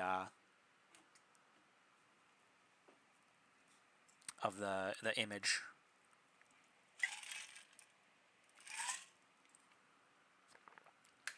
There's a line that says it uses similar fuel to the Emerald Sword, which is apparently mined on Clink. I mean, we can just toss that. That's right, we mine for hydrogen, yeah. The same fuel that every ship in the game uses.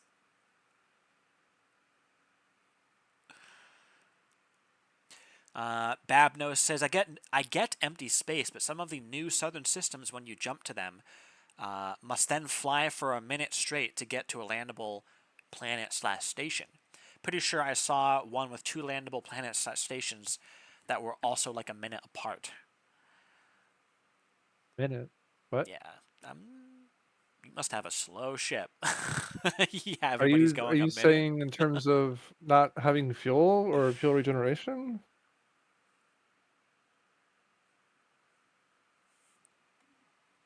I mean, the reason why there's so many uninhabited systems is because the Gigno are a young race. They haven't colonized everything, and because a lot happened in the past when the really were used to be there. It's not empty just because I didn't want there to be systems to go to, Yeah. but it's not useless. There's not. It's not because it's not for no reason. I'll say that. I think this is a different topic. Southern systems is in Oh, are we talking Secor. the predecessors? Oh, Secor? Unless you mean like Southern alien systems. Please clarify.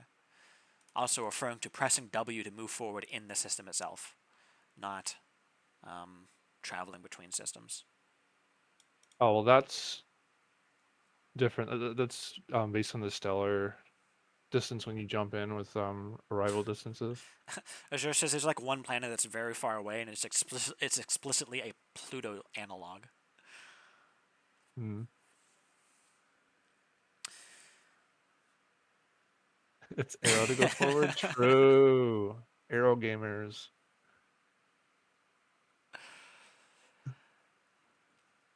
Normally, I jump to a system and can get close enough to a planet to land within 10 seconds. Those few systems are like 1 minute after I jump. I mean, I would ask, is there any particular problem with that? I imagine that was done to just kind of spice up how those systems act or behave relative to all the other systems in the game. If it was like a consistent thing everywhere, I'd be like, yeah, that's kind of boring. But if it's just a few Yeah, if it's only a systems, then that's just few. kind of their thing, you know. Yeah. Name the system? Question mark. The unknown system with Pluto. Fair enough, I suppose. Need more patience. I mean, is this 1 minute with fast forward on? Because if so, that's far out there. Assuming your ship isn't slow. Yeah, if Yes. you're in like a Maybe get bastion, bigger then engines or a smaller ship. What are you using a single ion engine?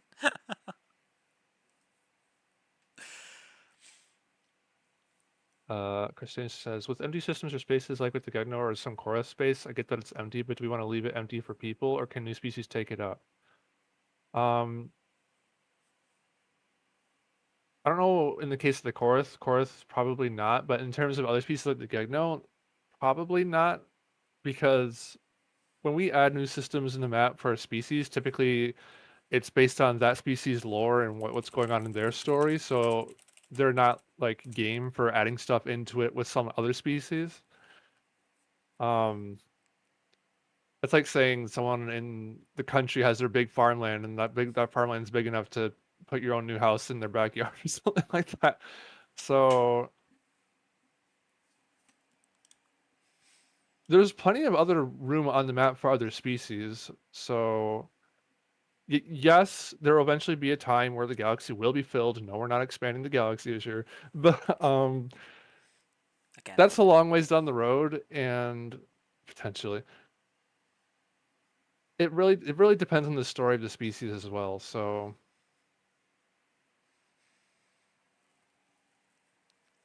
we're not leaving things empty for people to take, or we're not like allocating space for new species or people who want to make something. It really is kind of come and serve, or it depends how much work goes into it, and ultimately it goes down to what gets merged into the game, right? Anything before then is fair game. So there's a whole discussion to have with that. So if that answers that, then unless you have other questions.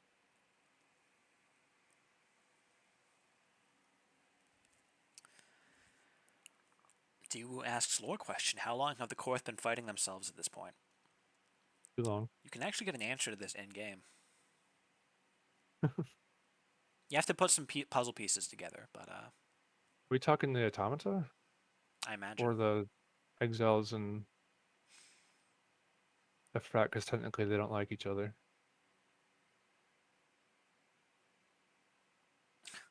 will a speedometer ever be added? That is, if you fly too fast in inhabited systems, is there a chance you'll be fined for speeding?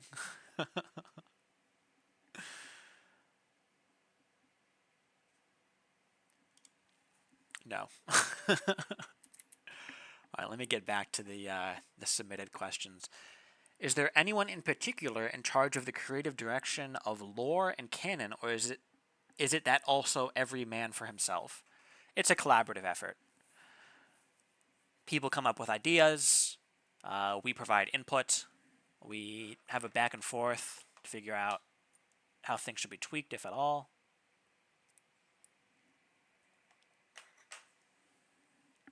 But I wouldn't say it's every man for himself, or there is one person who makes all the shots, or who calls all the shots. Doomcore says, I'm in charge of the direction of the canon, but that's a separate question. Canon with 2 N's. Up next, when will we see the Republic campaign? ETA unknown. Azure says never. What's the ratio of Discord questions to Campfire chat submission box questions being answered right now? Somebody could go back and watch the replay to figure that out. If you can't answer everything by the end of the Campfire chat, can you answer textually instead and post it in a big announcement in the Campfire chat room for all of us? Thanks. We typically try to get through all the questions before hopping off. At least the stuff that's submitted. So, probably not. Would a contact with the pug world before they invade be realistic? Like talking to them and they tell you to keep hush-hush, or pull a wipe memory on you? Well, I don't think we can wipe the memory of you, the player. We don't have that type of technology yet.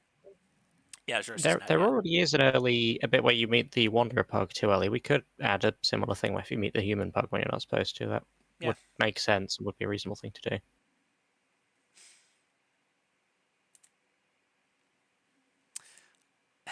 Empress Redbird asks, have you ever considered an alternative game mode where there's just no speed cap?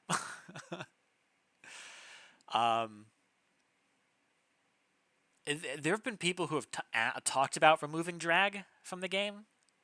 What is giving us drag in space? Magic, says Azure, more or less. Have you ever seen... the endless sky, it doesn't stop at the edge of space, it keeps going. Exactly. Have you ever seen, what's that movie? Treasure Planet. Space is just an ocean, man. There's like clouds and stuff up there. Does Endless Sky have a Patreon? If so, is there a link anywhere? We do not. I want to donate money. When I get so, devs can buy coffee or tea, depending on what they drink. We do not take donations. We're here for the love of the game. Sure says, yeah, send me your credit card information. Endless scams.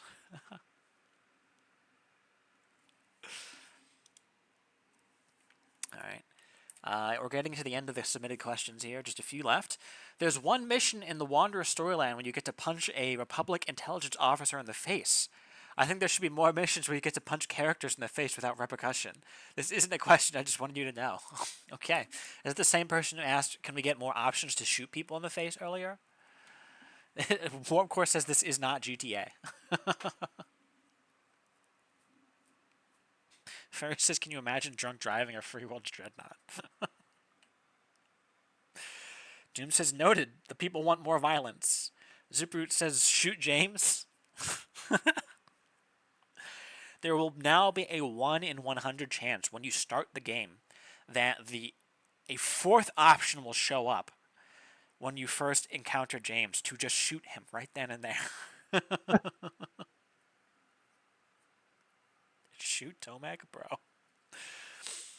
No. Unlikely. Chat, unlikely this man.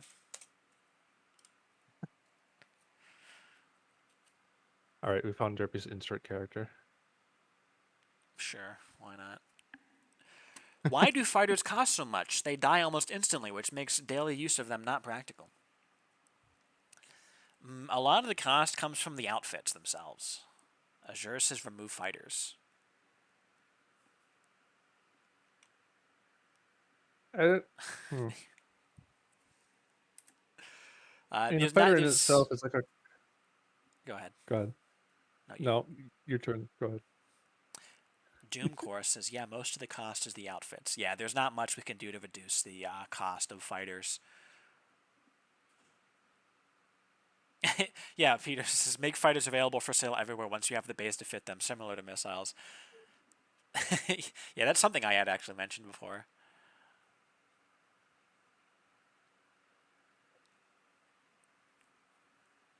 We could. We totally could. I've always said, though, that I think that the goal should be to have it so that the players' fighters don't die as often. And I mean, we added a game rule for that. So that, because a lot of the ways that fighters would die before was that they would just get hit by stray projectiles. Like, stuff wouldn't even be targeting them, and they would get slammed. Yeah, Xerxes, I think fighters are decently survivable these days, yeah. The only way that fighters really outright die these days is if they're caught in the explosion of another ship.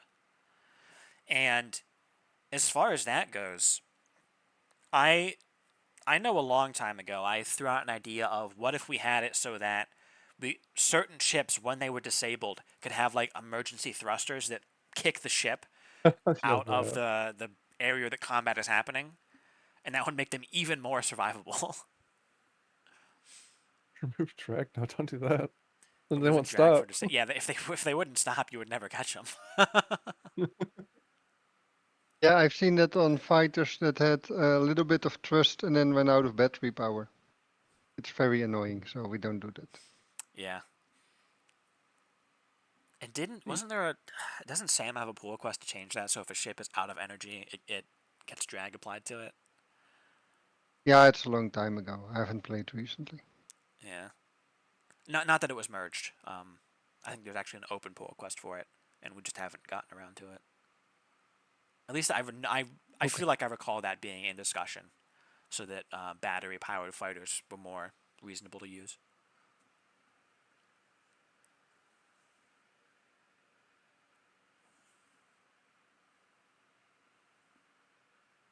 But no, fighters have been a lot more, I think, economically viable than they once were. They're a lot stronger than people make them out to be.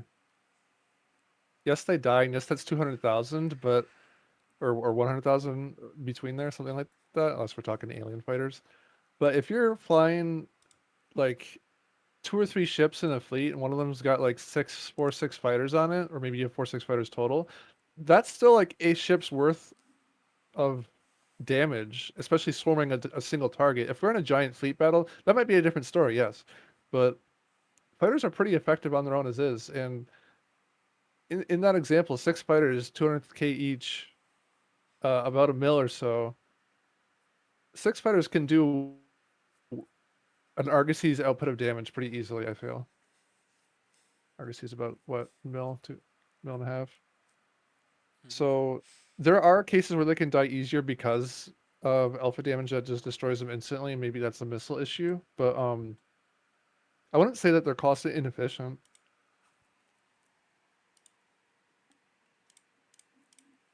Should implement a feature where ships can crash into each other. That would be terrible. There'd Yeah, no. be so much damage going. All right. 6 more questions left. When are you adding loot boxes? We already did. That's the automata. Come on, man. Get with Behind the you. program. Who's Anna? I don't know. Who's that person who keeps asking me pull request lore questions? I don't know. If the Hive been around for 100,000 years, what have they been doing all this time? You know, chilling out. Any plans for another tournament? Zora? Zora? Oh, not in Zora's not voice in at the voice. moment. There probably are plans, yes. At Zora. Quote, any plans for another tournament? Question mark, end quote. Hyphen, submission box.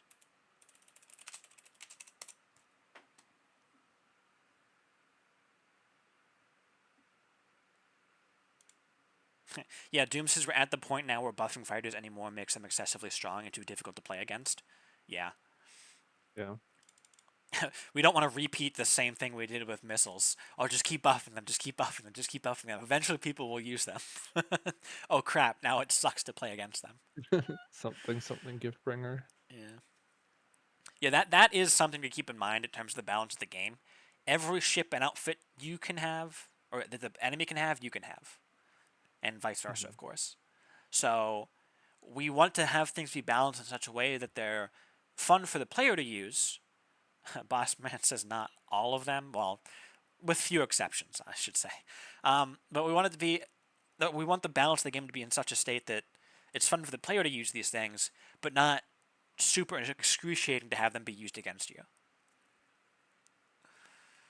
But not in Zora the case where says only the player can do something and the AI can't.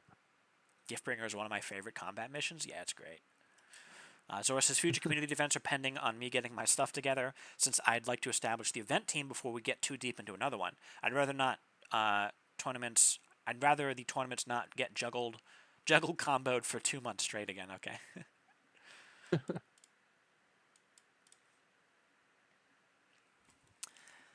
All right. What if Freya shoots you? You die. Canonically, how big is a cruiser? Bigger than a shuttle, smaller than a carrier. How was your day today? Thank you very much for this great game. Here's to the next Campfire chat. Also, hopefully next month we'll know who Anna is. Okay. Doing well. I went for a bike ride before this. Walk after.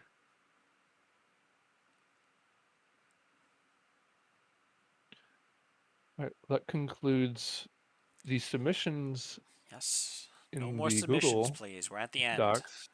Yes, we're at getting We're close to the hour here where we will close the things down. So any closing in on 2 last hours, minute question? actually. Yeah, This is on the hour. But yeah, yeah, yeah. This has been a longer Campfire chat. I think it's been a good one. Warp says just remove everybody Um, from voice chat and lock it instantly.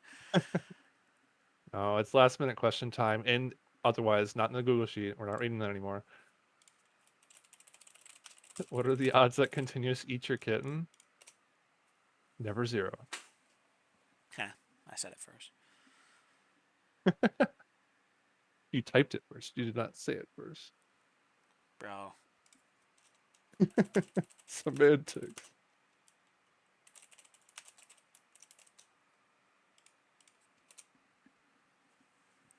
Drifter.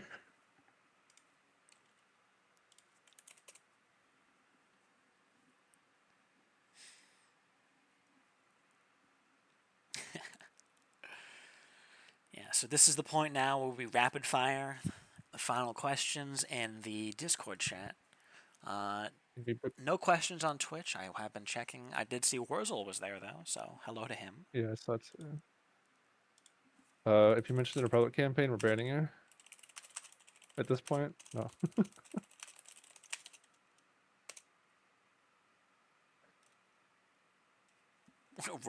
Rare Wurzel appearance, yes. Do you think we could get random hyper lanes at some point? Yes.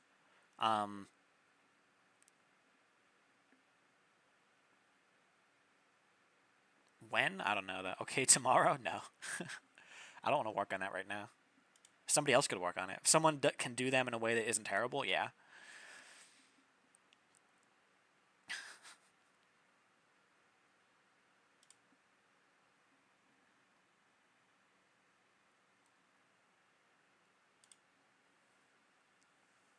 I'm reading here that the Wanderer has 2 parts to its campaign. I feel like I'm stuck. Is there a planet you were supposed to go to the spaceport in and you didn't?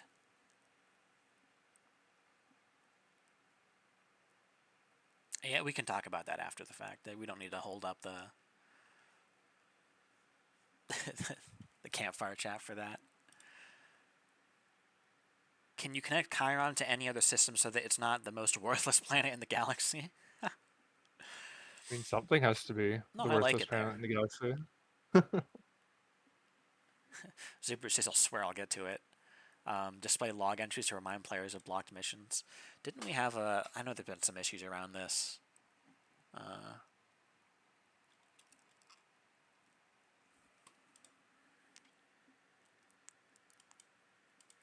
Watch out for the locusts, says Doomcore. All right, well, seems like we're not really getting any serious questions here. So, what is your timeline on getting bought out by a giant publisher, being forced to make a bad 3D sequel, and then tainting the IP forever? Well, here's the good thing. Given the fact that the game is open source and it's licensed under GPL and Open Creative Commons, we're not really in a position where a publisher would like to purchase us because they wouldn't actually get an IP. They would just get a dev team. And they would have to ask each of us individually, like, hey, do you want to work for us? And whether any of us would say yes, I mean, I don't know about you guys, but I'm already making good money with a real job, all right? I don't need to be bought by a gaming publisher who I know is going to be trash.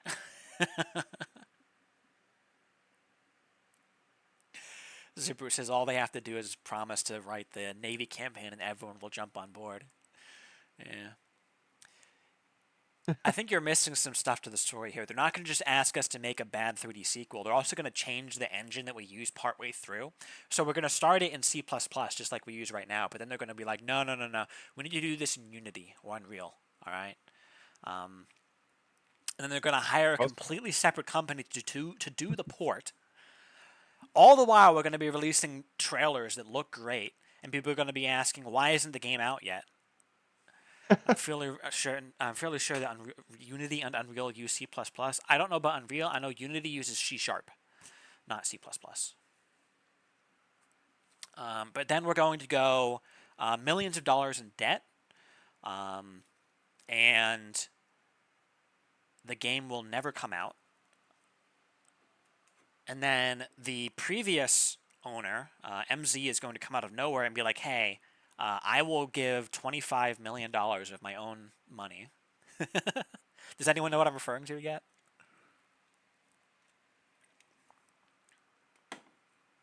Cool.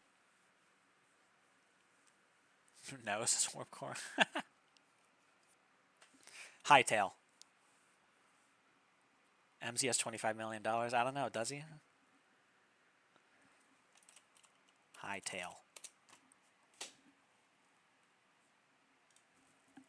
That's what happened to them. Rip Telltale Games. That's something different. Guys, please stop. I have Kerbal Space Program 2 trauma.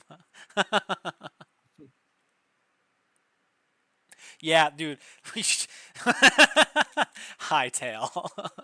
High colon tail. Yeah, that's the next game in the Endless Sky series.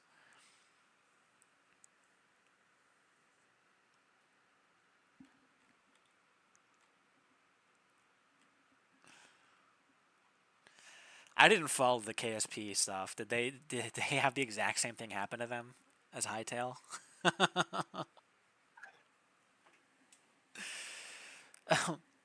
Oh, a comment from 2020 from Azure. Pretty sure Hightail is going to release before 1.17. At this rate, it would take another 20 years for Minecraft to come up to par with Hightail on release. 2021 is going to be par for games that I like, though. KSP2 and Hightail. Oh, bro. Does he know? KSP2 was worse because we got an actual game, but it was unplayable. The Runway, a 2D rectangle, and like 3,000 triangles. Okay, I think we've reached the end of the campfire chat here. We can wrap up. We're just talking about random games and this is, if anybody wants to know, this is how our developer chats go, and it's just us. We talk about the game for like 30 minutes to an hour, and then suddenly it's like, hey, have you seen the latest Andor episode? Yeah, Andor was so good. I'm only 4 episodes in. Don't spoil it. The Death Star blows up the planet. No, I'm kidding. They all die in the end. Yeah. All right, well, let's wrap Rogue. up then. Yeah, so thank you, everybody, for showing up for today's campfire chat. Thank you for asking questions and engaging. And thank you for the good words about the game. that some of you have provided. As usual, we do this the first Saturday of every month at roughly the same time, give or take an hour, depending on how schedules line up. I will note that next month I will not be here for the Campfire Chat. I will be out of the country on a vacation, and I don't want to deal with you people.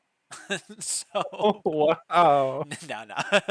I'll have to I'm deal just with you people. Okay. Zobi says fair. I'm just not bringing my laptop with me. I don't want to have to deal with life. It's my time to relax. All right.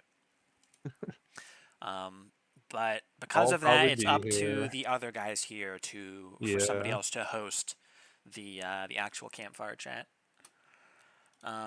Either be me or Tybe, or maybe Doom. Yeah, we didn't even talk about we had a release. I didn't even mention that 0.10.14 last week. A bunch of bug fixes for 0.10.13, and if you don't play on the beta branch on Steam, if you just play on the main branch, you now have access to all the updates. We also had Right, to lead. 0.13.1. Yeah, that's that. We don't talk about that one. So for anybody who only just now had access to all of the stuff we've been working on for the past 4 months, I hope it was enjoyable. As we mentioned, there is a feedback box that we do for every major release. If you haven't seen it, it's in the announcements channel. You scroll past all the stuff we talked about with Stop Killing Games. That's another thing we didn't even talk about this time. The next update will be at the end of September for the game, that is. So 3 months away. Anything else anyone wants to add before we do our final That sign off? didn't here? work. Okay. Yeah, it sucked.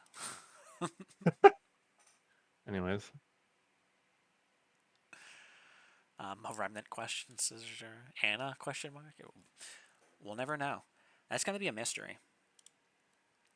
You know what I really want to do? Is take some of the random stuff you guys say and just make missions out of it. But I'm too busy with other stuff. But it'd be so funny if some of these random things that people say all the time just became missions in the game, and then people who play the game but aren't in the Discord server would have no idea what the references to. But it would still be a good mission, all right? It would just be those who know would get more enjoyment out of it. Be some random person. Ryan When will says, the Navy please. campaign the South? And then we never hear that again. I need one instance of iDrive in the game. Sure says make ChatGPT too. Yeah, we need a shout out to Potatoes. The pilots of box wings are commonly referred to as potatoes because they sit around never being deployed because there's no reason to deploy a box wing. Like that type of thing. They would just be like a news. That wouldn't even be a mission. That would just be a news thing that would show up. All right, and again, we're done. We're done here. Yeah. Thanks for coming. See you guys Yep, next thanks for time. coming. Adios.